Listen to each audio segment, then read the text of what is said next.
The panel study of income dynamics, PSID, has defined some basic family concepts, such as family relationship and inclusion in the family, in very specific ways and using very specific terminology. These terms will be different from the ways we understand families in the real world or in any other studies you may have worked on. For example, people sometimes who live with a study family are not counted as being members of that family for the purposes of the study. Because it's extremely important to ask the right questions about the right people, the beginning of the PSID interview contains a family listing. This is our opportunity to list the correct people, according to the study rules, and the correct relationships, according to the study definitions. To be able to do this, you'll need to thoroughly understand the basic concepts of the PSID family composition. The family listing even determines the path of the interview itself. The application will lead you through somewhat different question sequences depending on who is in the family, and particularly on what relationships they have. The choice of route through the interview is driven by the family membership and relationships you confirm or assign when you do the family listing at the beginning of the interview. To begin, it is important to understand two key concepts: housing unit and family unit. A housing unit is the physical structure where one or more families live. It may be one rented room, an entire 20-room mansion, or an apartment in a large building.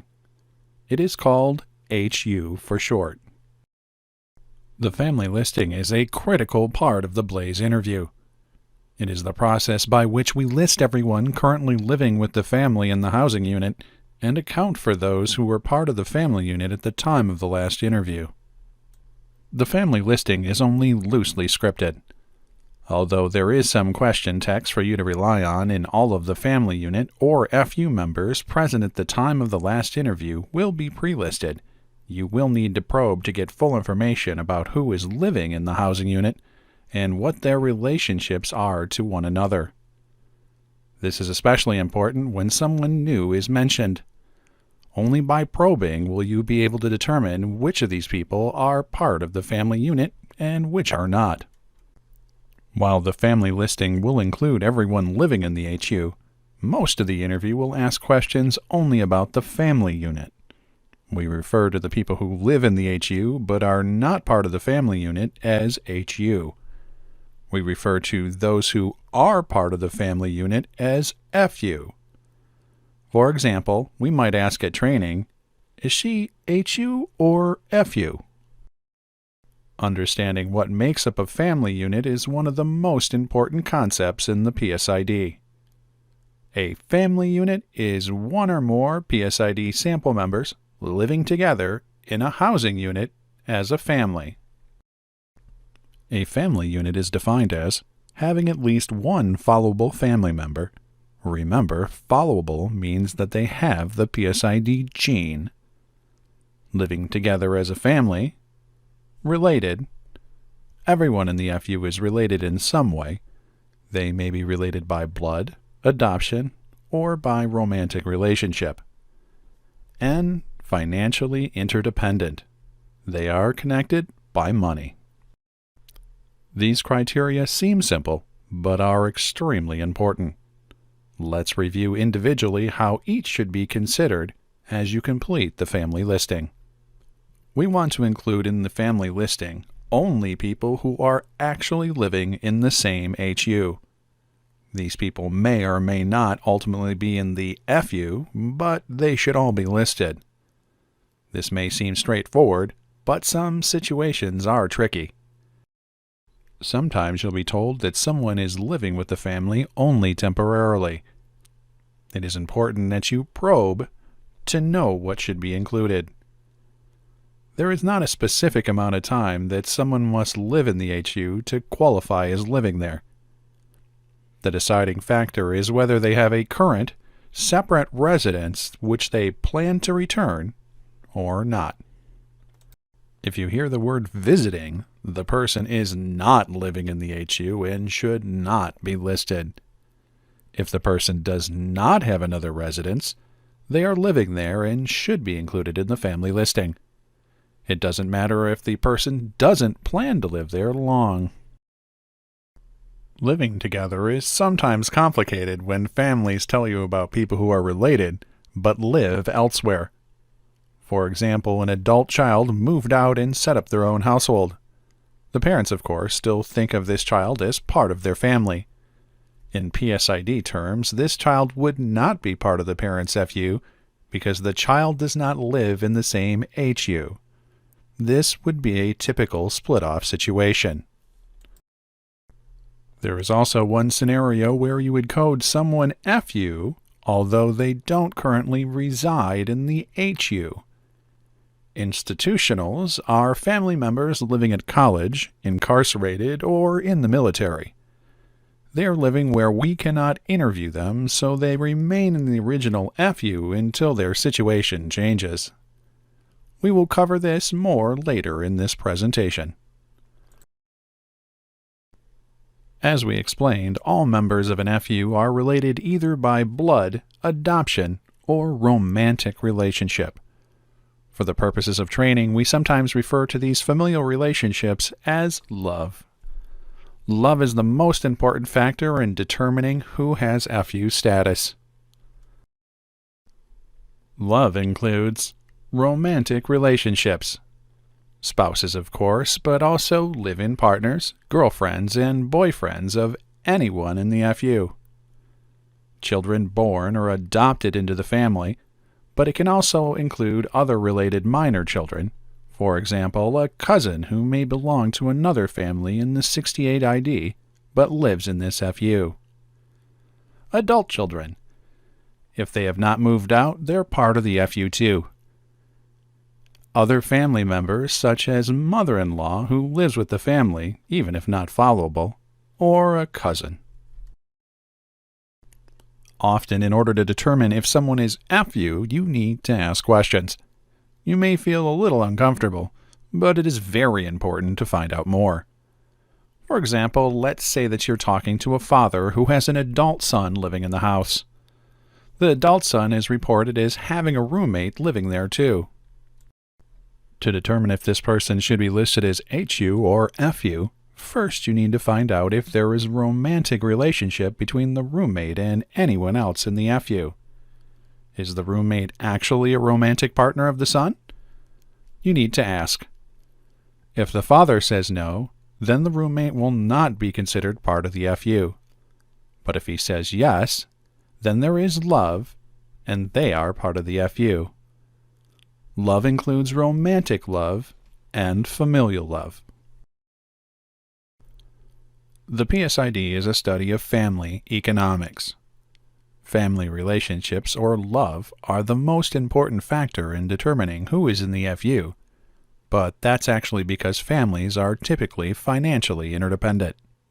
The researchers know that where there are related people living together, they almost always share finances in a way that means we should interview them as a single family unit. Income from a variety of sources in the family is used to provide for everyone in the family. Going back to an earlier example, we find that the roommate who is living with the father and son is actually the son's girlfriend.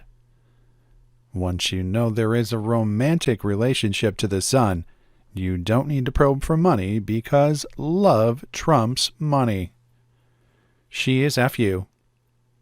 Except in the case of special instruction from your team leader, love always trumps money. Sometimes there'll be special situations that you'll need to sort out, so you should be prepared to ask questions about finances during the family listing. For example, you were speaking to a respondent who tells you that a distant cousin is living with him as a roommate.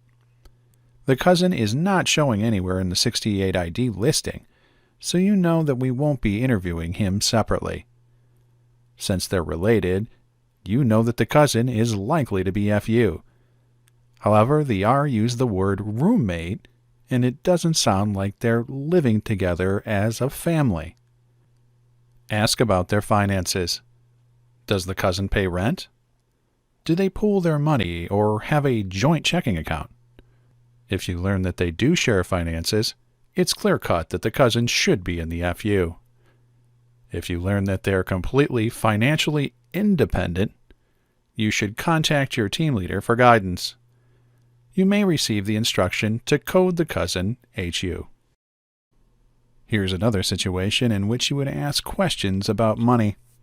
An FU consisting of a male reference person, female spouse, and 3 children reports that one of the children's classmates has moved in with the family after getting kicked out of his home. You would probe for love, that is, to determine if this child is related to the family, including whether or not the classmate is the boyfriend or girlfriend of a family member. If you learned he is not, you would ask whether or not he is living there as part of the family, or paying rent, or what. If you learned that he is now living there as a child of the family, completely dependent on the family's finances, you would contact your team leader for guidance, but would likely be instructed to code him FU. To summarize, when the person you're adding to the listing is related to the FU, you do not need to probe on finances. However, when the person is not related, you do.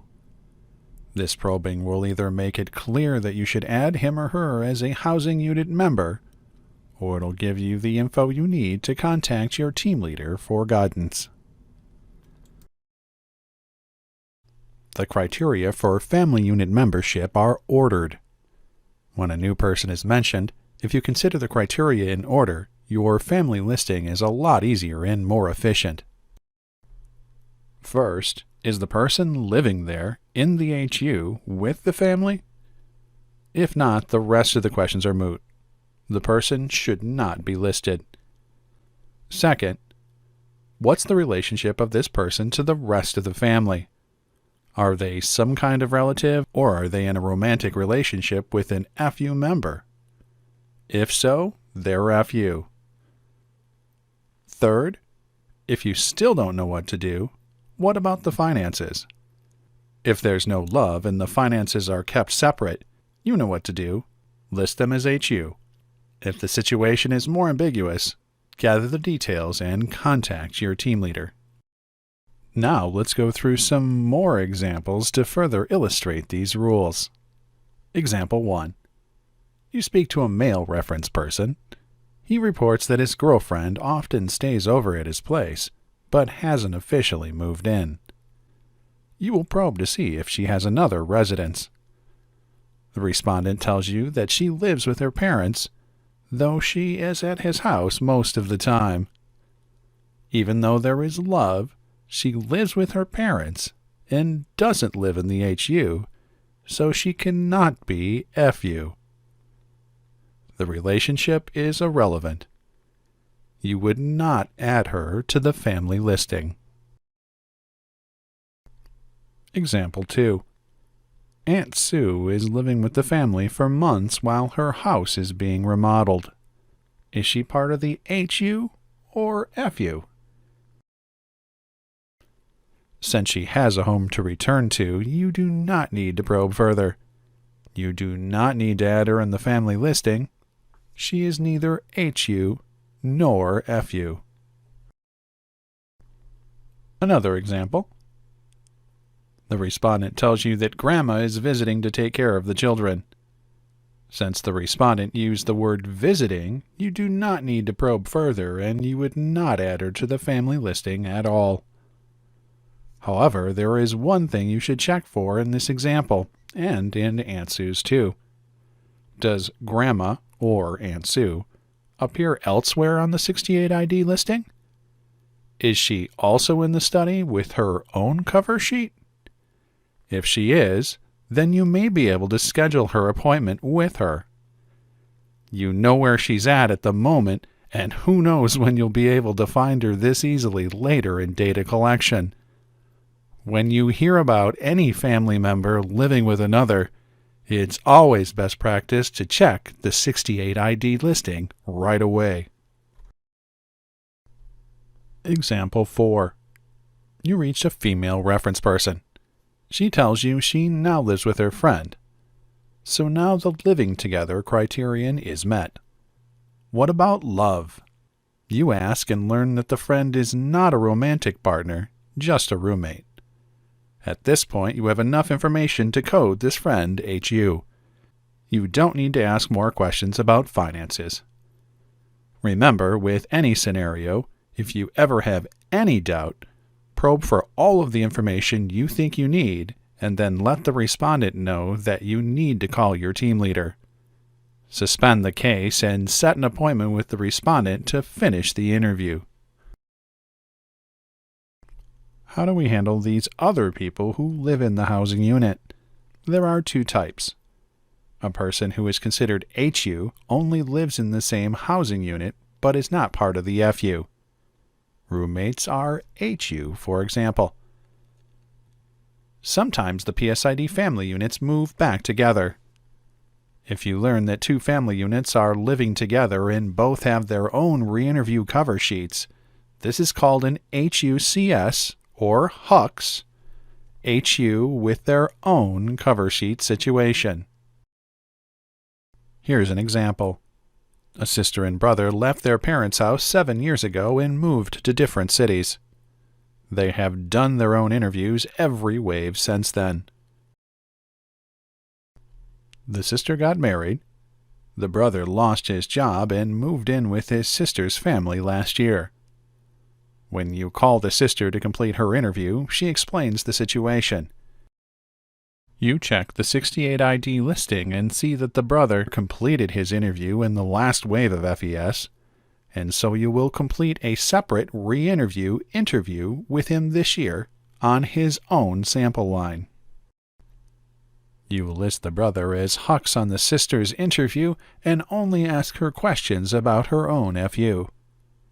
When you complete the brother's interview, you will list the sister and her family as HUCS on his interview and only ask questions about him. He is a one-person FU. Important: if the brother was not interviewed in the last wave of FES, his cover sheet will be a recontact and you will not follow the HUCS process. We only want to take a recon interview if the sample member is living independently of any other PSID FU.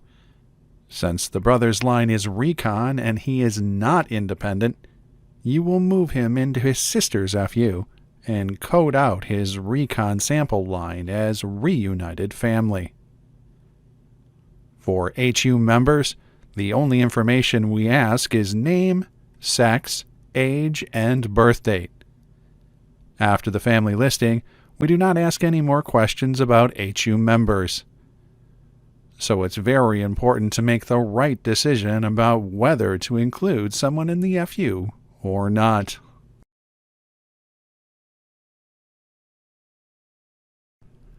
The PSID family listing rules sound complicated, and they are. However, you have the electronic questionnaire to guide you. When you open the family listing in Blaze, you will see that the FU from the past wave of data collection is pre-listed. You do not have to create it from scratch, but only update it to reflect the family today. Please note that only the FU and HUCS members will be pre-listed. HU members are not pre-listed and always have to be added. You will not delete anyone from the listing, but only move people in and out. If they were FU in the last wave and they are still living there, they are still FU. The only exception is if you find a mistake made by the last wave's interviewer. If that is the case, gather the information and contact your team leader before proceeding. If anyone moves in, you will need to find out if they are FU or HU.